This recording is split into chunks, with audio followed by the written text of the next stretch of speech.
Many people train hard and still feel like their shoulders never stand out. The most common mistake? Forgetting to strengthen the rear delts, small but essential muscles. That's why so many end up with slouched posture and a lack of aesthetic balance. And even worse, the risk of injuries only increases over time. Before we move on, I want you to know there's an exclusive guide we developed especially for you. It will only be available for a limited time, and it brings complimentary tips to optimize every exercise we'll go through. It's a discreet but powerful resource that can help you achieve results even faster. It's worth taking advantage of this opportunity while it's available. Click the link in the video description. In today's video, you'll discover the 9 best exercises to truly activate your rear delts. They were selected for their efficiency, execution control, and direct impact on your progress. These are simple exercises but extremely transformative when applied the right way. You'll see how small adjustments can bring huge results. And most importantly, these movements don't just change the look of your shoulders, they bring stability, correct posture, and reduce the risk of pain. In other words, you'll feel stronger, more confident, and prepared for any workout. Now let's dive straight into the details of each one. Kicking things off with a foundational movement, the dumbbell reverse fly. This exercise is a staple for a reason. When done correctly, it's incredibly effective at isolating the posterior deltoid. The primary function of the rear delt is horizontal abduction, which is exactly what we're training here, moving the arm away from the body's midline in the horizontal plane. The beauty of the dumbbell version is its accessibility. All you need is a pair of dumbbells and some space, making it a perfect starting point for our deep dive. To set this up, you can perform it either seated on the edge of a bench or standing. The key, regardless of your position, is to hinge at the hips, keeping your back straight and your torso nearly parallel to the floor. This orientation is crucial because it aligns the pull of gravity directly against the line of action of the rear delt fibers. If your torso is too upright, the movement starts to morph into more of a back exercise, recruiting the rhomboids and mid-traps more than we want for this specific goal. Let's talk about execution. Grab a pair of relatively light dumbbells. Ego has no place here. The rear delts are a smaller muscle group and are easily overpowered by larger, stronger muscles like the lats or traps if the weight is too heavy. From the hinged position, with a slight bend in your elbows, think about sweeping your arms out wide to the sides. Imagine you're trying to push your pinkies towards the ceiling. This mental cue can help ensure you're leading with the elbows and activating the rear delts rather than just pulling with your hands. A common mistake I see is retracting the scapula too much, essentially squeezing the shoulder blades together like you would in a row. While some scapular movement is unavoidable and even natural, the focus should be on the glenohumeral joint, the shoulder joint itself. Try to minimize the squeeze between your shoulder blades and maximize the feeling of stretching and contracting in the back of your shoulder. This subtle shift in focus makes all the difference in isolating the target muscle. Another critical point is tempo. Don't just swing the weights up and let them drop. Control is paramount. I recommend a controlled, explosive concentric phase, lifting the weight in about 1 second, followed by a brief pause at the top where you really feel that peak contraction in the rear delt. Then, fight gravity on the way down with a slow 2 to 3 second eccentric phase. This maximizes time under tension, a key driver of hypertrophy, and helps build a stronger mind-muscle connection. For programming, I like to place these either at the beginning of a shoulder workout to pre-fatigue the rear delts, ensuring they get the attention they deserve, or at the end as a high-rep finisher. Aim for something in the range of 3 to 4 sets of 12 to 20 repetitions. The higher rep range works well here because it forces you to use a lighter weight, reinforcing good form and creating a massive pump, which can enhance nutrient delivery to the muscle. Next up, we have an exercise that is not only a fantastic rear delt builder, but also a cornerstone for shoulder health and postural correction, the face pull. If I had to pick just one accessory movement for upper body health, this would be a top contender. It targets the rear delts, the external rotators of the shoulder like the infraspinatus and teres minor, and the mid and lower traps. This combination is a powerful antidote to the slumped, internally rotated posture that many of us develop from modern life. To perform the face pull, you'll need a cable station with a rope attachment. Set the pulley height to about chest or forehead level. A higher anchor point tends to emphasize the rear delts and upper traps a bit more, which is what we're aiming for. Grab the ends of the rope with a neutral, palms facing each other grip. Take a step or two back to create tension on the cable, and stand with a stable athletic stance, knees slightly bent. The movement itself is a pull, but the destination is key. As the name implies, you are pulling the rope towards your face. Specifically, aim to pull the center of the rope towards your nose or forehead. As you pull, focus on two distinct actions happening simultaneously, pulling the rope back and pulling your hands apart. This pull-apart cue at the end of the movement is what really drives external rotation and lights up the rear delts and rotator cuff muscles. At the peak of the contraction, your hands should be on either side of your head, and your elbows should be high and back. Think about making a double biceps pose from the back. Hold this peak contraction for a solid second or two. This isometric hold is where a lot of the magic happens for strengthening those often neglected postural muscles. Squeeze everything in your upper back and the back of your shoulders as hard as you can before slowly returning to the starting position. A very common mistake here is turning it into a row. People will let their elbows drop and pull towards their chest or neck, which shifts the emphasis to the lats and rhomboids. Keep your elbows high, at or slightly above shoulder level, throughout the entire range of motion. Another error is using too much momentum, yanking the weight with your lower back. Stay rigid through your core and let your upper back and shoulders do all the work. From a scientific perspective, a 2018 study in the Journal of Strength and Conditioning Research highlighted the high activation of the posterior and medial deltoids during the face pull, confirming its effectiveness. For programming, face pulls are incredibly versatile. You can do them on push days to balance out all the pressing, on pull days as a finisher, or on a dedicated shoulder day. I recommend higher reps here as well, typically 3 to 5 sets of 15 to 25 reps, focusing on immaculate form over heavy load. Now you might be thinking, Charles, isn't this the same as the reverse fly? And you're right, it's very similar, but with a subtle yet important distinction in execution that can lead to a different stimulus. With the bent-over lateral raise, we are still hinging at the hips with a flat back, but the focus shifts to maintaining a straighter arm path. This slight change can help target the rear delt fibers from a slightly different angle, and place a greater emphasis on the medial head as well. The setup is identical to the dumbbell reverse fly hinge forward, until your torso is almost parallel to the floor. The difference lies in the arm position.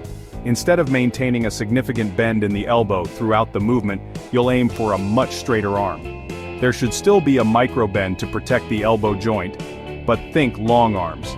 This increases the lever arm, making the exercise more challenging with the same amount of weight. By lengthening the lever arm, you're placing more mechanical tension directly on the deltoid. Think about basic physics. The further the weight is from the joint that's moving it, the harder that joint has to work. This can lead to greater recruitment of the motor units within the posterior and even the lateral deltoid. The goal is to raise the dumbbells out to your sides in a wide arc, as if you're trying to touch opposite walls. The mind-muscle connection is absolutely crucial here. Because of the long lever arm, the temptation to use momentum and swing the weight is even greater. You must consciously initiate the movement by contracting your rear delts. A helpful cue is to think about leading with your elbows, even with a straighter arm. This prevents the biceps and forearms from taking over and keeps the tension where it belongs, on the shoulders. Control the eccentric phase meticulously. A slow, controlled lowering of the weight is perhaps even more important for muscle growth than the concentric or lifting phase. Research consistently shows that the eccentric portion of a lift is responsible for a significant amount of muscle damage, which is a key signal for hypertrophy. So don't just let the dumbbells fall. Resist gravity for a count of 2 or 3 on every single rep. This will create an intense burn and metabolic stress. Due to the increased difficulty from the longer lever arm, you'll need to use even lighter weight than you did for the reverse fly. This is not an ego lift. It's a precision movement designed for isolation and metabolic stress. I would program these similarly to reverse flies, perhaps alternating them from one training block to another. Aim for 3 sets in the 15 to 20 rep range. The pump you'll get from these is unreal and will leave your rear delts screaming. While isolation movements are fantastic for mind-muscle connection and metabolic stress, we also need to incorporate heavier compound movements to build true size and strength in the rear delts. This is where the rear delt row comes in. It's a variation of the classic bent-over row, but with specific modifications to shift the emphasis from the lats and mid-back onto the posterior deltoids and the surrounding upper back musculature like the rhomboids and teres major. The setup starts just like a standard barbell or dumbbell row, hinge at the hips with a flat back, torso parallel to the floor. The key difference is the grip and the elbow path. Instead of a narrower grip where you pull the bar or dumbbells towards your stomach with your elbows tucked in, you're going to take a wider grip. For a barbell, this would be significantly wider than shoulder width. For dumbbells, you'll hold them with a pronated or overhand grip. The magic happens in the pull. With this wider grip, you're going to focus on pulling the weight high up towards your upper chest or armpit area. The most important cue here is to allow your elbows to flare out to the sides at roughly a 45 to 60 degree angle away from your body. This flared elbow path is what biomechanically favors the rear delts and upper back over the lats. Tucking the elbows engages the lats, flaring them engages the rear delts. Think of it as a row, but with the intention of a reverse fly. You're not just pulling the weight up, you're driving your elbows up and back. At the top of the movement, squeeze your rear delts and upper back hard. You should feel a powerful contraction right in the back of your shoulders. This movement allows you to handle significantly more weight than a pure isolation exercise, providing a greater mechanical tension stimulus for growth. A study by Schoenfeld and colleagues in 2013 demonstrated that different rowing trajectories activated different back musculature, supporting the idea that flaring the elbows can indeed shift focus towards the upper back and rear delts. It's a practical application of biomechanics to target specific muscle regions more effectively. Don't go so wide that it becomes an upright row, as that can be stressful on the shoulder joint for some people. Find that sweet spot around 45 to 60 degrees. Because this is a heavier, more compound movement, you can program it with lower reps and heavier weight compared to the fly variations. I suggest incorporating rear delt rows as one of your primary horizontal pulling movements on a back or pull day. Aim for 3 to 4 sets in the 8 to 12 repetition range. Focus on progressive overload here, gradually increasing the weight over time while maintaining that strict, elbow-flared form. We've covered the dumbbell reverse fly, but now let's talk about its cable-based cousin. The cable reverse fly, or cable rear delt fly, offers a unique advantage that dumbbells simply can't match: constant tension. When you use dumbbells, the tension on the muscle is greatest at the top of the movement when your arm is parallel to the floor, and it diminishes significantly at the bottom. Cables, however, provide consistent resistance throughout the entire range of motion. This constant tension can be a powerful stimulus for hypertrophy. It means your rear delts are working hard not just at the peak contraction, but also during the stretch at the start of the rep and every point in between. This can lead to greater total time under tension and potentially greater metabolic stress, both of which are key drivers of muscle growth. Setting this up is straightforward. You'll use a dual cable station or a functional trainer. Set the pulleys at about shoulder height. You can grab the handles in a crossover fashion. Right hand grabs the left cable, left hand grabs the right. This pre-stretches the rear delts at the starting position, which some evidence suggests can lead to growth through stretch-mediated hypertrophy. Stand in the middle of the station, take a small step back to create initial tension, and maintain a proud chest and stable core. The movement pattern is identical to the dumbbell reverse fly. With a slight bend in your elbows, sweep your arms back and out in a wide arc. Focus on squeezing the rear delts to initiate the movement. Because the tension is constant, you'll feel the resistance immediately. Pull until your hands are roughly in line with your shoulders or slightly behind, and hold that peak contraction for a moment to really feel the muscle working. One of the biggest benefits of the cable version is the stability it offers. You don't have to fight to stabilize your torso against gravity in the same way you do with the bent-over dumbbell version. This allows you to focus purely on the contraction of the rear delts without your lower back becoming a limiting factor. This makes it an excellent option for people who may have lower back issues or for later in a workout when your core is already fatigued. You can also easily manipulate the resistance profile by changing the height of the pulleys. Setting them slightly higher will target the rear delts and upper traps, while setting them slightly lower can shift the emphasis a bit. I recommend programming these as a primary isolation movement for rear delts. Aim for 3 to 4 sets of 12 to 15 reps.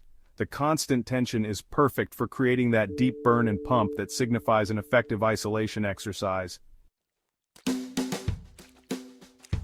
Our next exercise takes the classic dumbbell reverse fly and adds a simple piece of equipment to dramatically improve its effectiveness. The incline bench. Performing the reverse fly while lying chest down on an incline bench, often called a chest-supported reverse fly, is one of the best ways to ensure maximum isolation of the rear delts. Its primary benefit is that it completely removes momentum and the need to stabilize your torso. By supporting your chest on the bench, you lock your upper body into place. This makes it virtually impossible to use your lower back or hips to swing the weight up, a common form breakdown that plagues the standing bent-over versions. This forces the rear delts to do all of the work, which is exactly what we want for targeted hypertrophy. It's an honest exercise. You can't cheat it, which means you get a better stimulus with less weight. To set this up, adjust an incline bench to a moderate angle, typically around 30 to 45 degrees. A lower angle mimics the bent-over position more closely, while a higher angle can be a bit more comfortable for some. Lie chest down on the bench with your head and neck in a neutral position. Let the dumbbells hang straight down towards the floor with your palms facing each other. The execution is the same sweeping motion we've discussed. With a slight bend in the elbows, raise the dumbbells out to your sides until they are in line with your shoulders. A great cue here is to think about driving your elbows towards the ceiling. At the top, pause and squeeze your rear delts hard for a second. The stability provided by the bench allows you to focus 100% of your mental energy on that contraction. Because you can't use momentum, you'll find you need to use significantly lighter dumbbells than you would for a standing version. This isn't a sign of weakness, it's a sign that you're finally isolating the target muscle properly. This exercise is fantastic for building a strong mind-muscle connection because the feedback is so direct. You'll feel every fiber in your posterior deltoid working to move the weight. This variation is an excellent choice for anyone who struggles to feel their rear delts working, or for those who tend to cheat on the standing versions. I like to program these towards the middle or end of a shoulder workout when fatigue might otherwise compromise form. Go for higher repetitions to maximize metabolic stress and the pump. 3 to 4 sets of 15 to 20 reps will have your rear delts on fire.